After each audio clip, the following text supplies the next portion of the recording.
मेरा नाम आदित्य वर्मा है। मैं दिल्ली में रहता हूं और पेशे से एक ट्रैवल ब्लॉगर हूं। घूमना मेरी जिंदगी है और मैं अक्सर ऐसी जगहें ढूंढता हूं जहां आम लोग जाने से डरते हैं। मेरे घर में मम्मी पापा और मेरी छोटी बहन साक्षी रहती हैं। मम्मी हाउसवाइफ हैं, पापा सरकारी नौकरी में हैं और मैं ज्यादातर समय किसी ना किसी ट्रिप पर ही होता हूं। सब कुछ नॉर्मल चल रहा था जब एक दिन मेरे इंस्टाग्राम पर एक अजीब सा मैसेज आया। तुम एडवेंचर के शौकीन हो ना? अगर सच्चा एडवेंचर देखना है तो हिमालय के कजारू गांव चले जाओ। मैसेज किसी लॉस्ट ट्रैवलर 99 नाम के यूजर ने भेजा था। Profile picture black and white थी और बायो में सिर्फ एक लाइन लिखी थी, जो मैंने देखा काश वो ना देखा होता।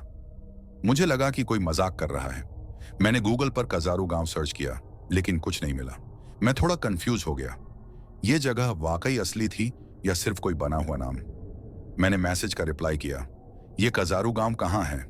कुछ सेकंड बाद रिप्लाई आया, गूगल पर नहीं मिलेगा। बस मान लो, वहां जाने की हिम्मत हर किसी में नहीं होती। अब मेरी एडवेंचर वाली फितरत जाग चुकी थी। मैं ऐसी जगहों पर जाना पसंद करता था जिनके बारे में बहुत कम लोग जानते हैं। मैं कई ऑफबीट लोकेशंस पर गया था, लेकिन यह पहली बार था जब किसी ने खुद मुझे एक जगह सजेस्ट की थी, और वो भी इतनी रहस्यमयी जगह। मैंने फिर से मैसेज किया, वहां जाने के लिए क्या करना होगा? इस बार काफी देर तक कोई जवाब नहीं आया। फिर रात के करीब 1 बजे एक नोटिफिकेशन आया, अगर तुम सच में वहां जाना चाहते हो तो किसी से इस बारे में बात मत करना। बस जो लोकेशन भेज रहा हूं वहां चले जाना, लेकिन याद रखना, वहां जो दिखे उस पर भरोसा मत करना।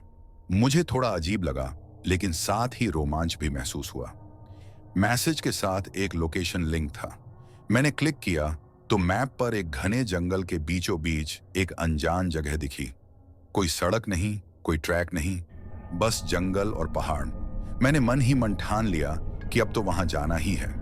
मुझे लगा कि यह कोई पुराना या भुला हुआ गांव होगा जहां तक पहुंचना मुश्किल है, लेकिन यह नहीं जानता था कि मैं अपनी जिंदगी की सबसे डरावनी कहानी में कदम रखने जा रहा हूं। मैंने ठान लिया था कि अब इस कजारू गांव जाना ही है।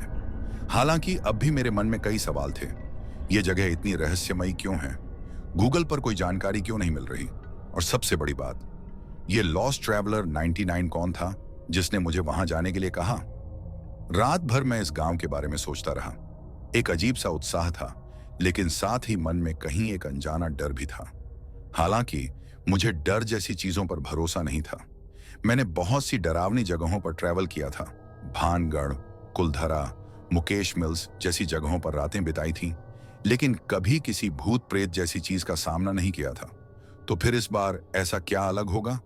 सुबह होते ही मैंने अपना बैग पैक किया। ट्रैकिंग के लिए जरूरी सामान, टॉर्च, पावर बैंक, कुछ खाने पीने की चीजें और एक कैमरा, सब कुछ रख लिया। मैंने अपनी फैमिली से कहा कि मैं हिमाचल के एक ऑफबीट ट्रैक पर जा रहा हूं, लेकिन असली लोकेशन के बारे में कुछ नहीं बताया।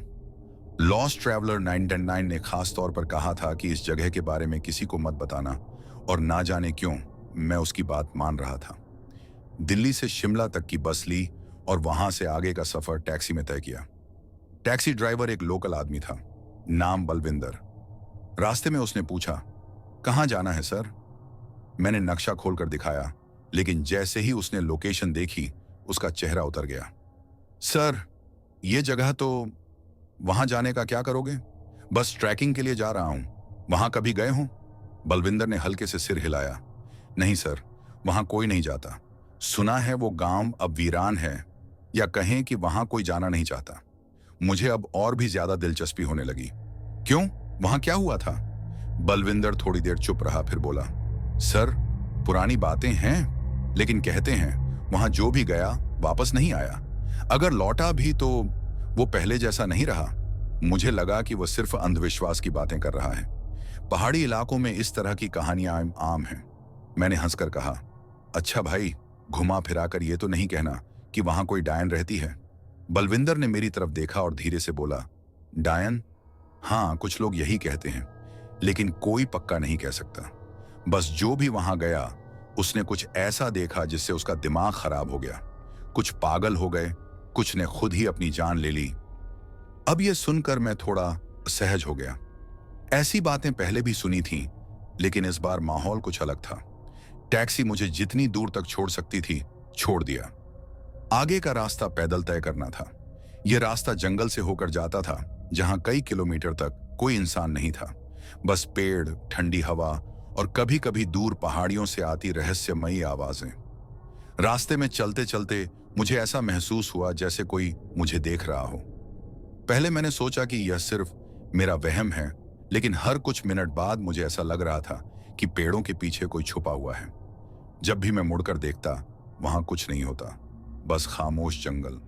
करीब 4 घंटे तक लगातार चलने के बाद आखिरकार मैं कजारू गांव के करीब पहुंच गया। सूरज ढलने लगा था और अब मुझे वहां जल्दी से जल्दी पहुंचना था। लेकिन जैसे ही मैं गांव के पास आया, कुछ ऐसा हुआ जिससे मेरे रोंगटे खड़े हो गए। 4 घंटे तक लगातार ट्रैकिंग करने के बाद मैं आखिरकार कजारू गांव के पास पहुंच चुका था। लेकिन जितना करीब आता जा रहा था, मेरे अंदर एक अजीब सा डर बैठता जा रहा था। यह डर ऐसा नहीं था जिसे शब्दों में समझाया जा सके। यह किसी के देखने का एहसास था, किसी अनदेखी चीज की मौजूदगी का एहसास। मैंने चारों तरफ देखा। जंगल घना हो चुका था और अब सूरज ढलने लगा था। पेड़ों की शाखाएं हवा में सरसराने लगी थीं, लेकिन अजीब बात यह थी कि हवा ज्यादा तेज नहीं थी। फिर भी ये आवाजें बहुत ज्यादा तेज लग रही थीं, जैसे कोई पेड़ों के पीछे छुपकर मुझे देख रहा हो। कुछ मिनट बाद गांव का पहला पुराना मकान दिखाई देने लगा।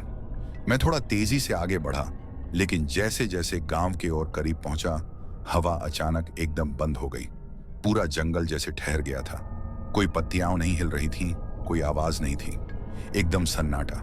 मुझे लगा कि यह सिर्फ मेरा दिमाग खेल खेल रहा है, लेकिन अगले ही पल मुझे अपने दाएं कान के पास एक धीमी सरसराहट सुनाई दी, जैसे कोई बहुत धीरे से फुसफुसा रहा हो। रुको! मैंने झटके से पीछे मुड़कर देखा। वहां कोई नहीं था। मेरा गला सूख गया। मैंने जल्दी से पानी की बोतल निकाली, लेकिन पानी पीते ही मेरी नजर पास खड़े एक सूखे मरे हुए पेड़ पर पड़ी। उस पेड़ पर एक पुराना जला हुआ कपड़ा लटक रहा था और तभी उस कपड़े से अचानक कुछ टपका। मुझे लगा कि शायद यह कोई पुराना पानी होगा, लेकिन जब मैंने ध्यान से देखा तो मेरा पूरा शरीर ठंडा पड़ गया। वो खून था। तभी मेरी नजर सामने पड़ी। कजारू गांव, लेकिन यह कोई आम गांव नहीं था। यहां जो भी मकान थे वे एकदम टूटे फूटे थे। किसी घर की छत नहीं थी, किसी की खिड़कियां टूटी हुई थीं। जमीन पर जगह जगह जली हुई लकड़ियां और राख बिखरी हुई थी। ऐसा लग रहा था जैसे यह गांव कई साल पहले जला दिया गया हो। लेकिन सबसे डरावनी चीज थी वो सन्नाटा। यहां कोई इंसान नहीं था, कोई जानवर नहीं था, यहां तक कि कोई चिड़िया भी नहीं थी। यह पूरा इलाका जैसे पूरी दुनिया से कटा हुआ था। मैंने धीरे धीरे गांव के अंदर कदम रखा। अब मैं हर चीज को और करीब से देख पा रहा था। कुछ मकानों के दरवाजे आधे खुले थे और अंदर घना अंधेरा था। ऐसा लग रहा था जैसे कोई अभी भी अंदर बैठा हो और मेरी तरफ देख रहा हो। मैंने कैमरा निकाला और कुछ तस्वीरें खींचनी शुरू की, लेकिन जैसे ही मैंने कैमरा ऑन किया और स्क्रीन पर देखा, मुझे कुछ ऐसा दिखा जिससे मेरा पूरा शरीर ठंडा पड़ गया। कैमरे की स्क्रीन पर एक परछाई थी मेरे ठीक पीछे, लेकिन जब मैंने झटके से पीछे मुड़कर देखा, वहां कुछ भी नहीं था। अब मेरा दिल जोर जोर से धड़कने लगा था। मैंने जल्दी जल्दी कैमरा बंद किया और आगे बढ़ा। गांव के बीचों बीच एक पुराना कुआं था। कुएं के पास कुछ पत्थर बिखरे हुए थे, जिन पर पुराने लाल धब्बे थे जो अब तक धुले नहीं थे। और तभी मुझे फिर वही फुसफुसाने की आवाज सुनाई दी। रुको! इस बार ये आवाज किसी एक जगह से नहीं, बल्कि चारों तरफ से आ रही थी। मैंने इधर उधर देखा, लेकिन कोई नहीं था। अब मेरा पूरा शरीर कांप रहा था। मैं तेजी से पीछे मुड़ा और गांव से बाहर जाने के लिए दौड़ने ही वाला था कि तभी एक दरवाजा खुद ही जोर से खुल गया। धड़ाम! अब मुझसे रहा नहीं गया। मैंने टॉर्च निकाली और उस घर के अंदर झांकने की कोशिश की। अंदर कुछ नहीं था, बस टूटी हुई दीवारें, पुरानी लकड़ियां और धूल। लेकिन जैसे ही मैंने टॉर्च हटाई, मेरी नजर उस दीवार पर पड़ी। वहां कुछ लिखा हुआ था, खून से। जो यहां आया वो जिंदा नहीं गया। अब मेरा पूरा शरीर सुन्न पड़ चुका था। लेकिन इससे पहले कि मैं भागता, मैंने अचानक देखा कि वही जला हुआ कपड़ा जो मैंने कुछ मिनट पहले पेड़ पर देखा था, अब इस घर के दरवाजे पर लटका हुआ था। यह कैसे हो सकता था? अब मुझ में हिम्मत नहीं थी। मैं पूरी ताकत से भागा, लेकिन जैसे ही गांव से बाहर जाने के लिए मुड़ा, कोई वहां खड़ा था। एक लंबी काली परछाई एक औरत की जो धीरे धीरे मेरी तरफ बढ़ रही थी, और फिर उसने कुछ ऐसा कहा जिससे मेरा पूरा शरीर जैसे बर्फ बन गया। तुम आ ही गए। मैं वहीं जम गया। वो परछाई धीरे धीरे मेरी तरफ बढ़ रही थी। उसकी चाल इतनी अजीब थी कि उसे देखकर मेरे रोंगटे खड़े हो गए। ऐसा लग रहा था जैसे वो हवा में तैर रही हो, लेकिन फिर भी उसके कदमों की हल्की आहट सुनाई दे रही थी। मैं भागने की कोशिश करना चाहता था, लेकिन मेरे पैरों ने काम करना बंद कर दिया था। उसकी लंबी पतली काया, मैली कुचैली काली साड़ी, उलझे हुए लंबे बाल, और सबसे डरावनी चीज, उसका चेहरा जो घने अंधेरे में पूरी तरह छिपा हुआ था। मेरी सांसें तेज हो गईं। वो बस कुछ ही फीट की दूरी पर थी। तुम आ ही गए। उसकी आवाज किसी बूढ़ी औरत की तरह भारी थी, लेकिन उसमें एक अजीब सी गूंज थी, जैसे कोई एक साथ कई आवाजों में बोल रहा हो। मैंने हिम्मत जुटाकर कुछ कहने की कोशिश की। कौन हो तुम? वो रुकी, और फिर एक अजीब सी हंसी गूंजी, धीमी, डरावनी और खोखली। तुमने इसे ढूंढा है, अब यह तुम्हें नहीं छोड़ेगा। मेरा गला सूख गया।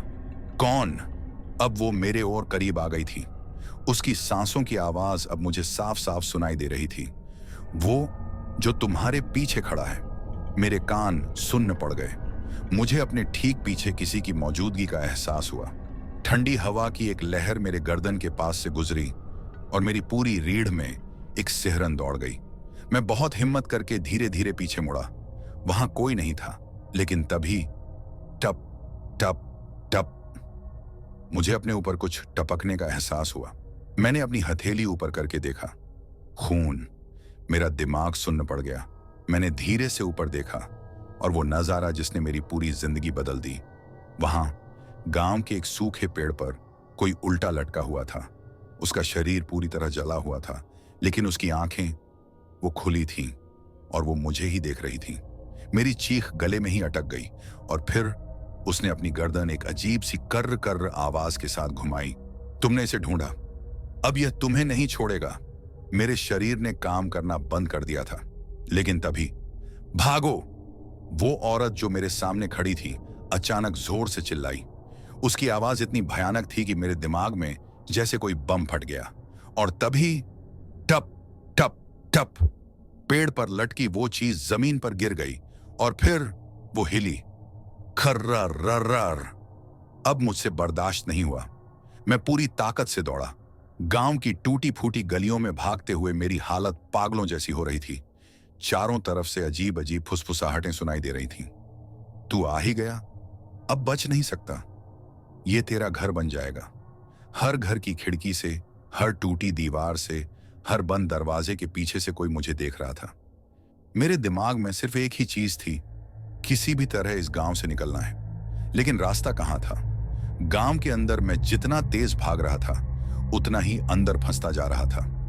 यह गांव भ्रमित करने वाला था। और फिर अचानक धड़ाम, मेरे सामने की जमीन फट गई। एक गहरा काला गड्ढा बन गया, जैसे गांव मुझे निगलना चाहता हो। मैंने पीछे मुड़कर देखा। वो औरत अब भी खड़ी थी, लेकिन अब उसके चेहरे पर अजीब सी तकलीफ थी। मत रुको, भागो!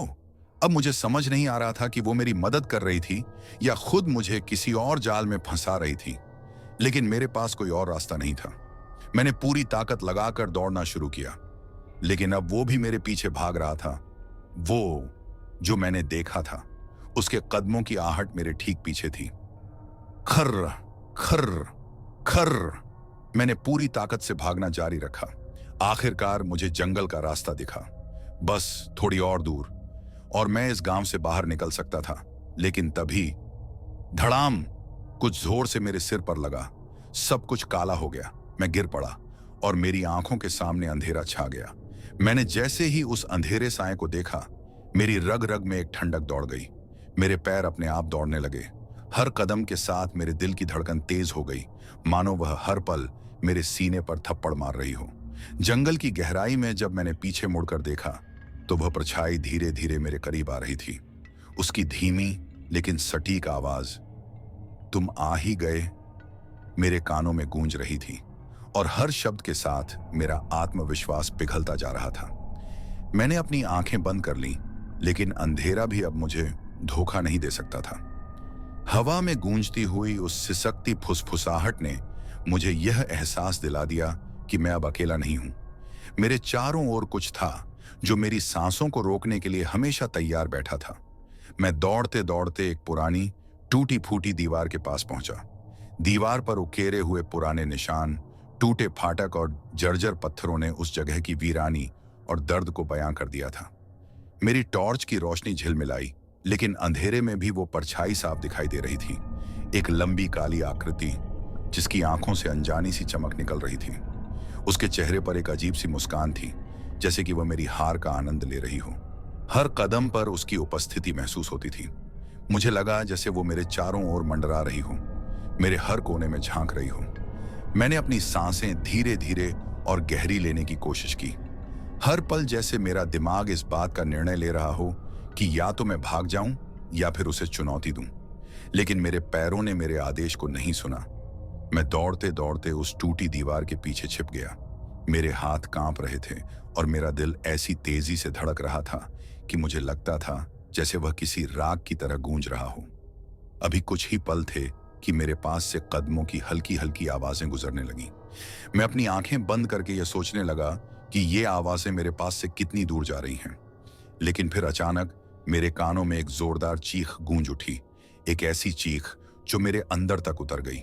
उस चीख में दर्द, तकलीफ और एक अकल्पनीय भय था। मुझे लगा जैसे मेरे पास से किसी का दिल चूर हो रहा हो। मैंने अपनी टॉर्च को फिर से जलाया, लेकिन उसकी रोशनी जैसे तैसे उस अंधेरे में खो गई। चारों ओर सिर्फ अंधेरा था और उस अंधेरे में मुझे लगा कि कोई ना कोई धीरे धीरे मेरे पास आ रहा है। मैंने अपनी सांसों पर काबू पाने की कोशिश की, लेकिन हर पल मुझे लगता था कि वो साया मेरी नजदीकियों में और भी घना होता जा रहा है। कुछ देर के लिए मैंने महसूस किया कि मेरे आसपास की हवा ही बदल गई है। वो हवा अब ठंडी, गीली और भारी हो गई थी। ऐसा लगता था जैसे उसमें एक अनदेखी मौजूदगी घुली हुई हो। मैं चुपचाप बैठ गया, न जाने किस तरफ देखूं कि मुझे पता चल सके कि मैं कहां हूं। मेरी आंखें बंद हो गईं और मैं खुद को एक ऐसी स्थिति में पाता हूं जहां वक्त ठहर सा गया हो। आधी सी रहस्यमयी सन्नाटे के बीच मुझे अचानक एक हल्की सी सरसराहट सुनाई दी, मानो कोई धीरे धीरे मेरी ओर आ रहा हो। मैं धीरे से अपनी आंखें खोली और देखा कि उस टूटी दीवार के पीछे एक छोटी सी दरार खुली हुई थी। उस दरार से एक झलक सी दिखी, मानो कोई मुझे निगाहों से देख रहा हो। मैंने अपने दिल की धड़कनों को शांत करने की कोशिश की, लेकिन मेरे अंदर का डर अब भी जीवंत था। धीरे धीरे मैंने अपनी आंखें खोली और आसपास के माहौल का जायजा लेना शुरू किया। उस टूटी दीवार के पार एक छोटा कमरा था, जिसे शायद कई साल पहले किसी ने आश्रय स्थल के रूप में इस्तेमाल किया होगा। कमरे के अंदर दीवारों पर पुराने काले निशान थे और फर्श पर धूल की मोटी परत जमा थी। कुछ जगह तो ऐसा लग रहा था जैसे दीवारें खुद खून में भीग चुकी हों। मुझे उस कमरे के कोने में एक पुरानी लकड़ी की मेज दिखी, जिस पर कुछ कागज के टुकड़े बिखरे हुए थे। मेरे अंदर की जिज्ञासा ने मुझे वहां खींच लिया। मैं धीरे धीरे उस कमरे में कदम रखने लगा, मानो मेरी रग रग में यह अनुभव कह रहा हो कि यहां छुपा हुआ कुछ बड़ा रहस्य है। जैसे ही मैं पास पहुंचा, मेरी आंखों ने एक टूटी हुई डायरी पर ठहरी। डायरी का कवर जर्जर और धूल से लथपथ था, लेकिन उस पर कुछ लिखावट अब भी साफ दिखाई दे रही थी। कजारू गांव की सच्चाई। मेरे हाथ कांपते हुए मैंने उस डायरी को उठाया और खोला। डायरी के पन्नों पर धीरे धीरे एक कहानी उभरने लगी। उन पन्नों पर लिखा था कि कैसे इस गांव में एक बार एक महिला ने अपने गुस्से और दर्द के कारण एक भयंकर परिवर्तन अपना लिया। वह महिला, जिसे अब सब हिमालय की डायन के नाम से पुकारते थे, अपनी अनहोनी किस्मत के कारण यहां आई थी। डायरी में लिखा था कि कैसे उसने अपने परिवार की हानि उठाई, कैसे उसे किसी ने धोखा दिया और कैसे उसने बदला लेने की ठानी। उसके बदले की आग ने पूरे गांव को नष्ट कर दिया, लेकिन सबसे डरावनी बात यह थी कि उसके बदले की प्रक्रिया ने उसे इतना विकृत कर दिया था कि उसकी आत्मा अब इस धरती से कभी नहीं उड़ी। उसने उस गांव में एक अमर श्राप डाल दिया था और अब वह साया हर उस व्यक्ति को पकड़ लेता था जो उसके क्षेत्र में कदम रखता। डायरी के पन्ने गिरे गिरे पड़ने लगे, जैसे कि हर शब्द मेरे ऊपर एक नया बोझ डाल रहा हो। तभी मुझे पीछे से एक हल्की सी हवा का झोंका महसूस हुआ, मानो कोई मेरे करीब आ रहा हो। मैंने तुरंत सिर झटके से घुमाया और वहां खड़ी थी वह साया, वह स्त्री जिसकी आंखों में दर्द और गुस्सा दोनों की चमक थी। उसका चेहरा आधा अंधेरे में डूबा हुआ था, लेकिन उसकी आंखें इतनी तीखी थीं कि मानो वह मेरे हर एक ख्याल को पढ़ सकती हो। उसकी चुप्पी मेरे अंदर एक नई तरह की बेचैनी पैदा कर रही थी। मैं समझ गया था कि वह डायन है, वह जिसने अपने दर्द और गुस्से को इतना विकृत कर लिया कि अब वह इंसानियत से परे हो चुकी थी। उसकी आंखों में एक अजीब सी चमक थी जो मुझे उस डायन के अतीत की कहानी याद दिला रही थी। उसकी आवाज फिर से, अब एक नरम किंतु दर्द भरी फुसफुसाहट में मेरे कानों में घुस आई। तुम यहां क्यों आए हो? उसका सवाल मेरे दिमाग में गूंज रहा था। मैंने अपनी आवाज खोली। मैं सिर्फ सच जानना चाहता था। परंतु जैसे ही मैंने यह कहा, मेरे शब्द अधरों पर अटक गए। उसकी आंखों में एक गहरी उदासी और क्रोध का मिश्रण था। मैंने महसूस किया कि वह मुझसे सिर्फ जवाब नहीं चाहती थी, बल्कि मेरे अंदर के डर और जिज्ञासा को भुनाने आई थी। उस क्षण में मेरे अंदर दो विरोधाभासी भावनाएं उमड़ने लगीं। एक ओर मेरी जिज्ञासा कि इस रहस्य का पूरा पर्दाफाश हो, और दूसरी ओर मेरा तीव्र डर कि शायद मैं कभी इस अंधेरे से बाहर नहीं निकल पाऊंगा। मैं धीरे धीरे पीछे हटने लगा, लेकिन मेरी टांगें मानो जड़ सी हो गई थीं। उस डायन की मौजूदगी मेरे चारों ओर फैल गई थी। उसकी आवाज मेरे कानों में रेत की तरह घिसती रही। तुम्हें यहां से जाना चाहिए, उसने एक दुर्लभ लेकिन थरथराती आवाज में कहा। पर जो रास्ता तुम चुनोगे वह तुम्हें हमेशा के लिए बदल देगा। उसकी बातों में एक चेतावनी की गूंज थी जो मेरे अंदर छिपे हुए अतीत के दर्द को जगा रही थी। मेरे दिमाग में उस डायरी के पन्नों के शब्द बार बार घूमने लगे, और मैंने महसूस किया कि शायद यह वही पल था जब मुझे अपने फैसले पर पुनर्विचार करना चाहिए। लेकिन डर के आगे समझदारी हार जाती है। उसके बाद जैसे ही उसने अपनी बात पूरी की, चारों ओर से अचानक ठंडी हवा का झोंका आया। कमरे के दीवारों पर उकेरी गई हर एक लकीर, हर एक निशान मानो जीवंत हो उठे। मेरे अंदर यह विचार आया कि शायद मैंने जो कुछ भी देखा वह सिर्फ मेरी कल्पना नहीं थी। चारों ओर एक सन्नाटा छा गया, और मैं महसूस कर सकता था कि समय ने अपनी चाल धीमा कर दी थी। उस डायन ने धीरे धीरे कदम बढ़ाए, और उसकी हर एक चाल मेरे दिल में दहशत भर देती थी। मैं महसूस कर रहा था कि जैसे वह मेरे अंदर के डर को महसूस कर रही हो और उसे नया जीवन दे रही हो। उसकी नजरों में एक ऐसा कड़ा सा अक्स था जो मुझे मेरे अतीत की गलतियों और अफसोसों का सामना करवा रहा था। हर पल ऐसा लग रहा था कि मैं उसके सामने कोई चिराग हूं जिसे बुझने से पहले उसे बुझा लेना चाहिए।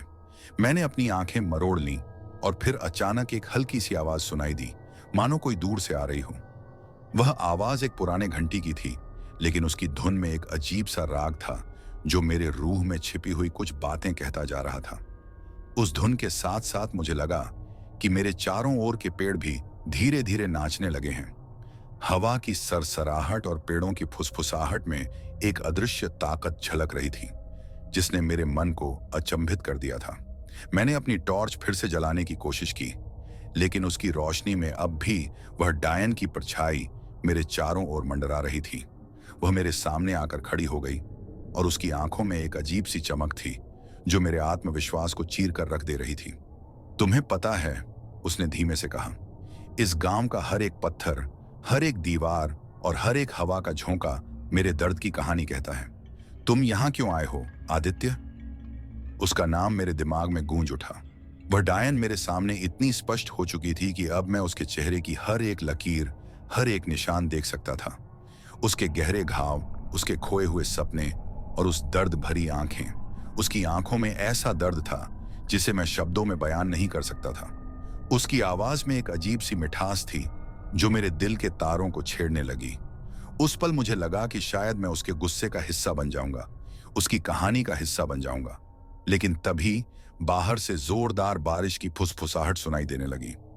बारिश की बूंदें जैसे कमरे की धूल पर गिरकर हर गुप्त राज को उधेड़ रही थीं। बारिश के साथ साथ मेरे अंदर एक नई तरह की बेचैनी का एहसास हुआ। उस अंधेरे कमरे में जहां समय रुक सा गया था, अब हर चीज जीवंत लगने लगी थी। कमरे के एक कोने से मुझे एक हल्की सी मुस्कान नजर आई, जैसे कि कोई अपनी पुरानी यादों में खो गया हो। लेकिन वह मुस्कान जल्द ही दर्द में बदल गई जब मैंने देखा कि उस मुस्कान के पीछे एक अजीब सी झिलमिलाहट थी, जैसे किसी ने वहां पर अपना अंत लिख दिया हो। मैंने समझने की कोशिश की कि वह डायन वास्तव में कौन थी और क्यों वह मुझे इस भयानक कहानी का हिस्सा बना रही थी। उसकी आंखों में एक गहरा अंधकार था जो मुझे मेरे अतीत के भय और अफसोसों की याद दिला रहा था। मैंने महसूस किया कि वह सिर्फ एक आत्मा नहीं थी, बल्कि इस गांव के हर दर्द, हर घाव और हर अनसुनी कहानी की जीवंत प्रतिमूर्ति थी। मेरे अंदर का डर धीरे धीरे एक अजीब सी जिज्ञासा में बदलने लगा। मैंने उससे पूछा, क्या आप मुझे बता सकती हैं कि यह सब कैसे हुआ? उसकी आंखों में गहरी उदासी झलकने लगी और उसने धीरे धीरे बताया कि कैसे उसने अपने जीवन में धोखा खाया, कैसे उसे अपने परिवार ने छोड़ दिया और कैसे उस दर्द ने उसे इस अंधेरे में धकेल दिया। उसकी बातों में ऐसा दुख था कि मुझे लगा जैसे मेरे दिल के टुकड़े भी उसके साथ बह रहे हों। उसकी कहानी सुनते सुनते बाहर की बारिश तेज हो गई। बिजली की चमक से कमरे की दीवारें और भी भयानक लगने लगी। हर बिजली के झटके के साथ उस डायन का चेहरा कुछ और स्पष्ट हो जाता। उसकी हर एक झुर्रियों में गहरे दर्द के निशान उभर आते। मुझे अब समझ में आने लगा था कि वह केवल एक शैतान नहीं थी, बल्कि उस गांव के लोगों की अनसुनी पुकार थी, एक ऐसा राग जिसने खुद को एक श्राप में बदल लिया था। उस पल में जब मैंने उसकी कहानी सुनी, मुझे लगा कि मैं उस दर्द के सहारे ही जी रहा हूं। लेकिन मेरे मन में अब एक सवाल और गूंज उठा, क्या मैं इस कहानी का हिस्सा बनकर उस श्राप से बच सकूंगा, या मेरी आत्मा भी उसी अंधेरे में खो जाएगी? कमरे में सन्नाटा छा गया और मेरे अंदर एक अजीब सी खामोशी फैल गई। मेरी सांसें रुक गईं और मैं समझ गया कि अब मेरे पास दो रास्ते हैं। या तो मैं उस डायन के सामने झुक जाऊं या फिर इस भयंकर अंधेरे से भाग जाऊं। उसका चेहरा अब मेरे सामने इतना स्पष्ट था कि जैसे वह मेरी आत्मा में उतर आई हो। उसने धीरे धीरे आगे बढ़ते हुए कहा, तुम्हें चुनना होगा आदित्य, तुम्हारा भाग्य तुम्हारे हाथ में है। अगर तुम मेरे दर्द को समझ पाओ तो शायद तुम इस श्राप को तोड़ सकोगे, पर अगर तुम भागते हो तो यह अंधेरा हमेशा तुम्हारा पीछा करेगा। उसकी इन बातों ने मेरे अंदर एक अजीब सी उलझन पैदा कर दी। मैं सोच में पड़ गया कि क्या करना चाहिए। क्या मैं इस अनसुलझे दर्द की गहराई में उतर जाऊं या फिर उस डायन से बचते हुए अपनी जान बचाऊं? बाहर की बारिश अब तेज हो गई थी और बिजली की चमक से लगता था कि हर पल कोई नया राज खुलने वाला है। मेरे मन में हर कदम पर दो तरह के डर और जिज्ञासा के बीच की लड़ाई चल रही थी। मैंने धीरे धीरे अपनी टॉर्च की रोशनी फिर से स्थिर करने की कोशिश की और उसी रोशनी में मैंने देखा कि उस कमरे के कोनों में कुछ हल्की हल्की छायाएं नाच रही थीं, मानो अतीत की यादें, दर्द की परछाइयां और अनसुनी कहानियां एक साथ मिलकर एक नया साज बुन रही हों। उस माहौल में मुझे लगा कि समय के हर टुकड़े ने एक कहानी लिखी है और मैं अब उस कहानी का हिस्सा बन चुका हूं। मैंने अपनी आंखों में दृढ़ निश्चय भरे और उससे पूछा, मैं समझना चाहता हूं, क्या तुम मुझसे इस श्राप को तोड़ने का रास्ता बांट सकती हो? उसकी आंखों में एक अजीब सी चमक आई, मानो वह मेरे भीतर छिपे हुए साहस को पहचान रही हो। उसने एक धीमी पर स्पष्ट आवाज में कहा, अगर तुम मेरे दर्द को समझ सको, अगर तुम मेरे साथ इस अतीत की परछाइयों का सामना कर सको, तो शायद तुम्हें अपने जीवन में एक नई सुबह देखने को मिलेगी। उसकी बातों में एक ऐसा रहस्य था जिसे सुनकर मेरे अंदर एक अजीब सा संकोच और आशा दोनों का मिश्रण पैदा हो गया। बाहर बारिश के बूंदों की टपकन, कमरे की टूटी दीवारें और उस डायन का अनजाना दर्द, सब कुछ मेरे दिमाग में एक नया सवाल छोड़ गया। क्या मैं इस अंधेरे से जूझ पाऊंगा या मेरी कहानी भी वहीं अंधेरे में खो जाएगी? उस क्षण में जैसे ही बिजली की एक और चमक से कमरे के एक कोने में एक पुरानी तस्वीर उभर कर आई, मुझे महसूस हुआ कि उस तस्वीर में एक और चेहरा था, एक ऐसा चेहरा जिसने कभी अपनी जान बचाने की कोशिश की थी, पर अंत में वह भी इस श्राप का शिकार हो गया था। उस तस्वीर के नीचे लिखी हुई तिथि और नाम ने मेरे दिल में एक गहरा धक्का पहुंचा दिया। मैंने अपनी आंखें झपकाईं और उस डायन ने एक बार फिर अपनी तरफ इशारा करते हुए कहा, तुम्हें अब अपने अतीत से मुकाबला करना होगा, क्योंकि यही तुम्हारा एकमात्र रास्ता है बचने का। बारिश की बूंदें जैसे तैसे कमरे की धूल में मिल गईं और हर बूंद के साथ मेरे अंदर का डर और भी गहरा हो गया। मैंने महसूस किया कि मेरा जीवन अब उस अजीब सी कहानी का हिस्सा बन चुका है जिसे शायद मैंने कभी सोचा भी नहीं था। उस डायन की आंखों में छुपी हुई पीड़ा, उसके दर्द भरे शब्द और उसकी उन कहानियों ने मेरे अंदर के उस गहरे डर को जगा दिया जो अब तक चुपचाप दबा हुआ था। मैंने अपनी टॉर्च की रोशनी को एक बार फिर से उस डायन पर केंद्रित किया और उसकी आंखों में जैसे एक अजीब सा पैटर्न उभर आया, एक पैटर्न जो मेरे जीवन के हर उस दर्द और संघर्ष को दर्शा रहा था जिसे मैंने आज तक सहन किया था। उसी वक्त कमरे के बाहर एक जोरदार आवाज ने मुझे चौंका दिया, जैसे कोई दूर से पुकार रहा हो, आओ आदित्य, आओ। वह आवाज इतनी मीठी, इतनी सम्मोहक थी कि मेरे अंदर एक अजीब सा आकर्षण पैदा हो गया। लेकिन मेरे अंदर की जागरूकता ने मुझे चेतावनी दी कि यह आकर्षण धोखे का है। मैं समझ गया था कि उस आवाज में कोई आत्मीयता नहीं, बल्कि एक ऐसा प्रलोभन था जो मुझे उस अंधेरे में खींच ले जाएगा जहां से वापसी का कोई रास्ता नहीं। उस पल में मैंने खुद से कहा, मैं अपनी जान बचाने के लिए इस रहस्य का सामना करूंगा, चाहे कितना भी दर्द क्यों न सहना पड़े। मेरी सांसें तेज हो गईं और मैं धीरे धीरे उस डायन के करीब आया, जैसे कि मेरे भीतर एक अदृश्य शक्ति ने मुझे वहां खींच लिया हो। उसकी आंखों में गहराई थी और मुझे ऐसा लगा कि उसने मेरे दिल के हर उस कोने को छू लिया है जहां दर्द, अफसोस और डर छिपे थे। तुम्हारा सामना अब आरंभ होता है, उसने फुसफुसाया, और उसकी आवाज में एक ठंडी सच्चाई झलक रही थी जिसे मैंने अपने दिल में महसूस किया। मैंने अपनी टॉर्च की रोशनी के साथ देखा कि उसके पीछे दीवार पर एक नई कहानी उभर रही थी, जैसे कि अतीत की परछाइयां फिर से जीवंत हो उठी हों। उस कहानी में एक समय की बात थी जब यह गांव अपने खुशहाल दिनों में था, लेकिन किसी ने विश्वासघात किया और उस विश्वासघात ने पूरे गांव को एक अंधेरे में बदल दिया। उस अंधेरे ने उस डायन को जन्म दिया जिसने खुद को उस दर्द में डूबा दिया और अब सबको उसी दर्द में फंसाने आई थी। मेरे अंदर अब दो भावनाएं लड़ने लगीं।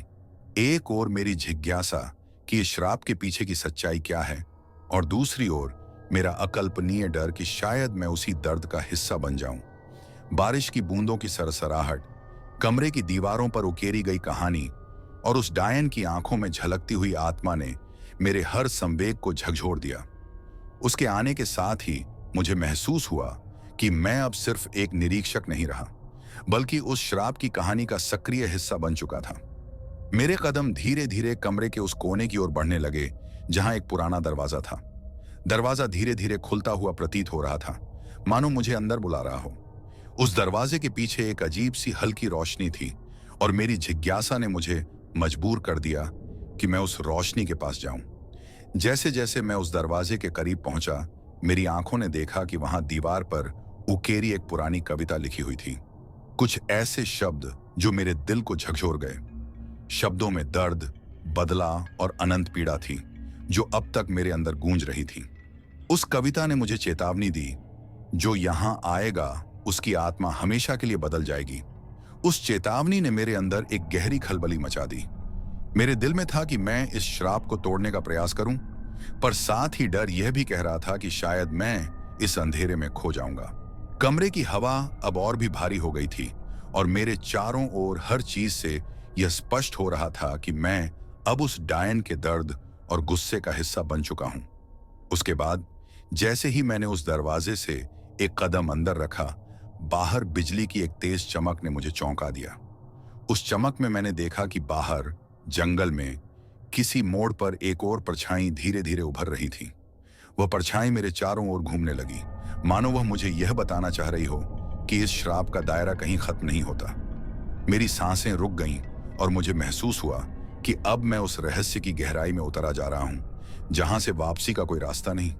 मेरे अंदर अब यह सवाल गूंज उठा कि क्या सच में मैं उस डायन के दर्द को समझ पाऊंगा, या फिर यह अंधेरा मुझे हमेशा के लिए निगल जाएगा। उस पल में हर बूंद, हर फुसफुसाहट और हर अंधेरा मुझे यह एहसास दिला रहा था कि मेरी कहानी अब एक ऐसे मोड़ पर आ गई है जहां कोई वापस नहीं लौट सकता। उस डायन ने अपनी आखिरी बार एक बार फिर मेरे सामने खड़ी होकर कहा, तुम्हारा सफर अभी शुरू हुआ है और हर कदम पर तुम्हें अपने अंदर के उस अंधेरे से लड़ना होगा जिसे तुमने हमेशा दबा कर रखा था।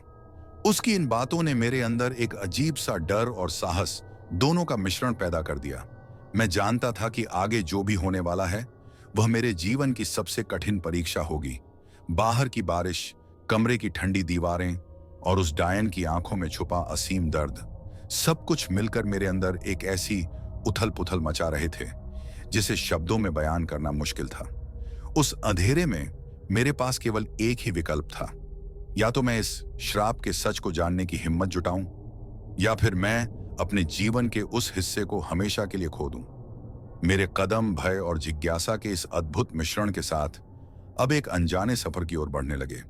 मैं जानता था कि आगे जो भी होगा वह मेरे जीवन की कहानी में एक ऐसा मोड़ होगा जिसे मैं कभी भूल नहीं पाऊंगा। और उसी क्षण जैसे ही कमरे के बाहर की अंधेरी गलियों से एक हल्की सी आवाज फिर से गूंज उठी, मैंने महसूस किया कि मेरी आत्मा अब उस अंधेरे से लड़ने के लिए तैयार है, चाहे वह लड़ाई कितनी भी दर्दनाक क्यों ना हो। मेरी आंखों में अब एक नई चमक थी, एक ऐसी चमक जो बताती थी कि मैं अपने डर का सामना करने जा रहा हूं, चाहे उसका अंत कितना भी भयानक क्यों ना हो। उस डायन के पीछे छुपे हुए रहस्यों, उस दर्द भरे अतीत और उस श्राप के अंधेरे में मेरी कहानी एक नए अध्याय में प्रवेश कर गई। और मैं जानता था, इस अंधेरे से निकलने का रास्ता चाहे कितना भी कठिन हो, मुझे उसे पार करना ही होगा। कमरे के भीतर चारों ओर सन्नाटा था, लेकिन उस सन्नाटे के बीच भी मैं महसूस कर सकता था कि कुछ चल रहा था। वह डायन जो अब मेरे सामने खड़ी थी, उसकी आंखों में एक अजीब चमक थी, नफरत, दर्द और बदले की जलती हुई आग। मेरी सांसें रुकने लगीं, मेरा शरीर सुन्न होने लगा। मुझे लगा कि अगर मैं यहां कुछ पल और रुका तो शायद कभी इस जगह से जिंदा वापस नहीं जा पाऊंगा। मैंने अपने पैरों को हिलाने की कोशिश की, लेकिन वे जमीन से ऐसे चिपक गए थे जैसे किसी अदृश्य शक्ति ने उन्हें जकड़ लिया हो। चारों ओर अंधेरे में छिपी हुई फुसफुसाहटें तेज हो गई थीं। ऐसा लग रहा था जैसे दीवारों पर उकेरी गई पुरानी लकीरें भी जिंदा हो गई थीं और मुझसे कुछ कहना चाहती थीं। बारिश की बूंदें अब खिड़कियों पर जोर जोर से टकरा रही थीं और उनके साथ एक अजीब सी घुटन भरी बदबू भी फैल रही थी, जैसे सड़ते हुए मांस की। मैंने अपनी टॉर्च को कसकर पकड़ा और चारों ओर देखा। कमरे में एक कोने में धूल से ढकी हुई एक लकड़ी की अलमारी थी। अचानक उस अलमारी के अंदर से एक धीमी कराहती हुई आवाज आई। मेरा पूरा शरीर ठंडा पड़ गया। किसी ने अंदर से खरोंच मारी थी। मेरी धड़कनें बेकाबू हो गईं। मैं धीरे धीरे पीछे हटने लगा, लेकिन जैसे ही मैंने पहला कदम पीछे लिया, डायन ने धीरे से अपने हाथ आगे बढ़ाए और कहा, अब तुम मेरे खेल का हिस्सा बन चुके हो, आदित्य। उसकी आवाज मेरे दिमाग में गूंज गई, मानो वो सिर्फ कानों से नहीं बल्कि मेरे मन के अंदर से बोल रही हो। मैं बेतहाशा दरवाजे की ओर दौड़ा, लेकिन जैसे ही मैंने दरवाजा खोला, बाहर का नजारा मेरी आत्मा को झकझोर देने वाला था। जहां पहले एक पुराना टूटा फूटा जंगल था, वहां अब कुछ और ही खड़ा था। वही गांव जिसे मैंने डायरी में पढ़ा था, लेकिन यह गांव वैसा नहीं था जैसा कोई आम गांव होता है। हर जगह अजीब सी धुंध फैली थी, हवा में चीख पुकार गूंज रही थी और घरों के दरवाजे अपने आप हिल रहे थे, मानो कोई अदृश्य ताकत उन्हें खोलने की कोशिश कर रही हो। दूर एक जलता हुआ दीपक दिख रहा था, जिसकी रोशनी धीरे धीरे मेरे करीब आ रही थी। यह क्या हो रहा है? मैंने खुद से कहा। मेरे सवाल का जवाब देने के लिए पीछे से एक ठंडी हवा का झोंका आया और उसके साथ आई एक औरत की चीख, भागो मत, यह सिर्फ शुरुआत है। मैंने तुरंत अपने कदम पीछे खींचे, लेकिन तभी मेरे पैर किसी चीज से टकराए। मैं नीचे गिर पड़ा और जैसे ही मैंने अपनी टॉर्च की रोशनी नीचे डाली, मेरा कलेजा मुंह को आ गया। वहां एक इंसानी हाथ पड़ा था, सूजा हुआ, नीला पड़ा हुआ, और उंगलियां ऐसे मुड़ी हुई थीं जैसे मरते वक्त वह किसी को मदद के लिए बुला रहा हो। मैंने घबराकर दूर हटने की कोशिश की, लेकिन तभी चारों ओर हंसी गूंजने लगी। यह हंसी किसी इंसान की नहीं थी, यह भयंकर, डरावनी और कंटीली थी, मानो सैकड़ों आत्माएं एक साथ हंस रही हों। डायन अब मेरे ठीक सामने खड़ी थी। उसकी आंखों में एक अजीब सा नशा था। उसने धीरे से कहा, अब यह खेल शुरू हुआ है आदित्य। तुमने मेरे अतीत को छेड़ा है, अब तुम्हें इसका परिणाम भी भुगतना होगा। मैंने अपना सिर हिलाया। मैंने कुछ नहीं किया, मैं बस सच जानना चाहता था। वह मुस्कुराई, लेकिन उसकी मुस्कान में कोई इंसानियत नहीं थी। उसकी लंबी टेढ़ी मेढ़ी उंगलियां धीरे धीरे मेरी ओर बढ़ने लगीं। तुम सच जानना चाहते थे? उसने कहा। तो लो, यह है तुम्हारा सच। अचानक सब कुछ काला हो गया। चारों ओर अंधेरा फैल गया और मैं महसूस कर सकता था कि मैं अब भी गिर रहा था, गिरता जा रहा था, अंतहीन गहराई में।